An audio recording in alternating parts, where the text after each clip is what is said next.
Hello, my name is Anusha and I'm a developer advocate here at Telnyx. Today I'm going to demo an AI Content Translator where you upload an audio file and it will turn that speech into text.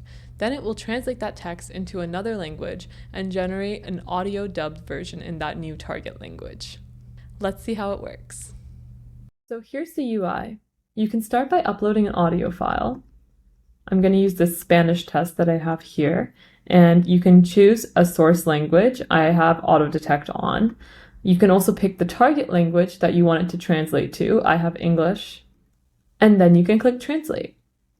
So behind the scenes, this is doing three things with Telnyx AI inference. First, the speech-to-text transcribes the original audio. Then the chat completions translate that transcript. And then finally, text-to-speech turns that translated text back into a playable audio. Now you can see the original audio here. Hola y bienvenidos a este episodio del podcast de Telnyx. Hoy vamos a hablar sobre cómo la inteligencia artificial está transformando las comunicaciones. Veremos tres ejemplos prácticos: la transcripción de audio en tiempo real, la traducción automática entre idiomas, y And then the translated English audio. Hello, and welcome to this episode of the Telnyx podcast.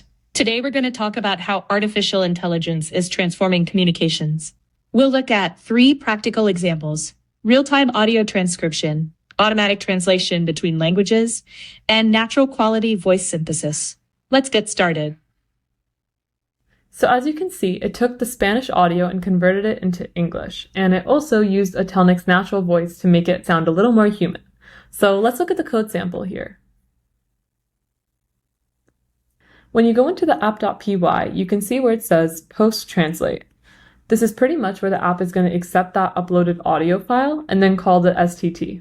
This will then send that transcript to the transcription model and then call TTS to generate that dubbed audio. To run this locally, you can go to the .env example file here and then add your Telnyx API key. Then install the requirements and run that app.py. So if you're interested in trying this out for yourself, you can just clone this repo, add your Telnyx API key, and you can have a full STT to translation to TTS pipeline that you can customize for yourself. Thanks for watching.